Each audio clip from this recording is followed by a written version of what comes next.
तो आज की कथा धन की सबसे अच्छी गति यानी कि दान पर आधारित है। मैं आपको एक किस्सा सुनाऊंगा दुनिया के सबसे बड़े दानी का। महाभारत के समय की बात है। महाराज युधिष्ठिर ने अपना नया राज्य बनाया था, इंद्रप्रस्थ, आप जानते हैं। और महाराज युधिष्ठिर सत्य और धर्म के मार्ग पर चलने वाले एक आइडियल किंग, एक आदर्श राजा, बहुत दान किया करते थे। जो आ जाए सामने, जो मांगे, महाराज युधिष्ठिर के द्वार से कोई खाली नहीं जाता था। धीरे धीरे महाराज का यश फैलने लगा, प्रसिद्धि फैलने लगी। अच्छाई और प्रसिद्धि के साथ साथ बुराई भी चलती है। लेकिन युधिष्ठिर भी मनुष्य थे, बहुत सारा दान करते थे और चारों तरफ दरबारी गुणगान में लगे रहते थे। वे युधिष्ठिर से कहते, साहब, संसार में आपसे बड़ा कोई दानी नहीं है, बाकी सब बेकार है। एक दिन राज दरबार में चर्चा चल रही थी कि सबसे बड़ा दानी कौन। सब एक सुर में बोले, आप महाराज युधिष्ठिर। लेकिन उसी सभा में इस संसार को संचालित करने वाले भुवन मोहन कन्हैया भी बैठे थे। युधिष्ठिर की तरफ देखते हुए कृष्ण ने कहा, बड़े भाई साहब, आप दानी तो बहुत बड़े हैं, पर आपसे बड़ा एक दानी अभी है, उसकी टक्कर में आप नहीं पहुंचे। सब चकित। कौन?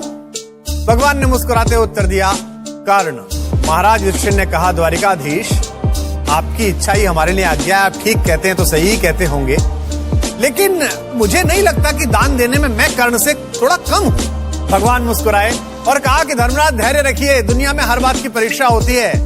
आपके दान की और उसके दान की परीक्षा का भी समय आ ही जाएगा। ऐसा ही हुआ। कुछ दिन बाद राज्य में मूसलाधार बारिश हुई। सब तरफ पानी पानी, 2-3 महीने तक जंगल भीग गए, खाने को कुछ नहीं। बारिश के दौरान ही युधिष्ठिर अपने दरबार में बैठे हुए थे। एक साधु का आगमन हुआ। महाराज युधिष्ठिर खड़े हुए, प्रणाम किया और कहा कि प्रभु, क्या प्रयोजन है? साधु ने कहा कि राजा, तुम मुझे क्या दोगे? मैं तो संसार के मोह से ऊपर उठ गया हूँ। एक यज्ञ करना चाहता हूँ। जंगल में मेरी कुटिया है, पर उस यज्ञ में समिधा चंदन की लकड़ी की होनी चाहिए, ऐसा अनुष्ठान का प्रयोग है। तो मुझे कुछ चंदन की सूखी लकड़ियां दिला दो। युधिष्ठिर ने कहा, बहुत छोटी सी बात, अभी प्रबंध करता हूँ। उन्होंने सेवकों को कहा, भाई चंदन की लकड़ियां लाओ और महाराज को जितनी चाहिए दे दो। थोड़ी देर बाद सेवक आए, खाली हाथ। प्रभु, चंदन की लकड़ी तो मिली नहीं, क्योंकि पूरे राज्य में 4 मास से बारिश है, सब जगह भीगी हुई है। दरबार के चेहरे पर चिंता की रेखा। महाराज युधिष्ठिर ने परिस्थिति भापी और कहा कि भाई ऐसा करो, जो हमारे महल में चंदन की लकड़ियां रखी होंगी प्रयोग के लिए, वो ला के दे दो। तो पता चला साहब, वो तो सब खत्म हो गई। तो महाराज युधिष्ठिर ने क्षमा चाहते हुए कहा कि साधु महाराज, मैं आपसे क्षमा चाहता हूँ कि मैं आपको आपका दान नहीं दे पा रहा। साधु ने कहा, कोई बात नहीं। तभी भुवन मोहन कन्हैया बोले कि सुनिए महाराज, इनसे बड़ा एक दानी थोड़ा आगे रहता है, कर्ण नाम है उसका, जरा उससे मिल लीजिए, हो सकता है आपकी बात पूरी हो जाए। साधु ने कहा, ठीक है, सुना तो उनके बारे में, वहां चला जाता हूं। अब जब चलने लगा तो युधिष्ठिर के दिमाग में बड़ा खलल पैदा हुआ। उसने कहा, आपने कह तो दिया, जब कहीं है ही नहीं चंदन की लकड़ी, तो कर्ण कहां से देगा? हम और आप भी चलते हैं। तो दोनों वेश बदल कर उसके पीछे पीछे चले। पहुंचे तो वहां साधु ने कर्ण से कहा, महाराज, मुझको चंदन की लकड़ियां चाहिए, ताकि मैं यज्ञ करना चाहता हूं। कर्ण ने अपने सेवकों से कहा, भाई चंदन की लकड़ी लाओ।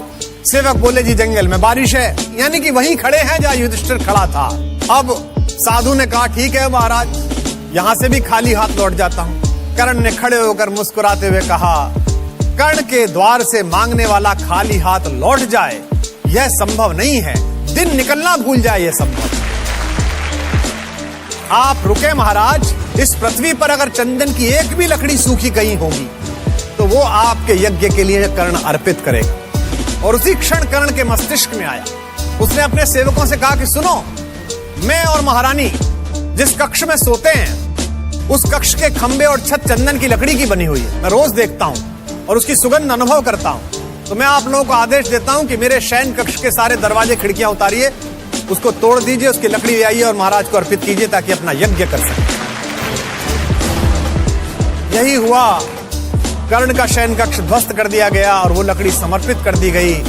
पास में छद्मवेश में खड़े हुए भुवन मोहन कन्हैया ने मुस्कुराते हुए महाराज युधिष्ठिर की तरफ देखकर कहा, प्रभु, महल के द्वार और खिड़कियां तो आपकी भी चंदन की लकड़ियों से बनी थी, लेकिन आपके पास वो दृष्टि और मन नहीं था जो दानवीर कर्ण के पास है।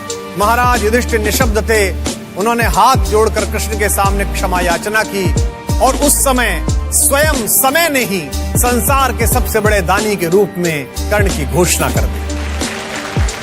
इस कथा का सार यह है कि सबसे बड़ा दान वह नहीं जो आप सहजता से दे सकते हैं। अक्सर लोग अपने घर में काम न आने वाली चीजों को अपने सेवकों में बांट देते हैं। यह कोई दान नहीं है, लेकिन उन सेवकों को जो वो आवश्यकता है जो आपके भी काम आता है, अगर आप अपना काम रोककर उन्हें दे सकते हो उनकी प्राथमिकता समझकर, तब आप दानी कहलाएं।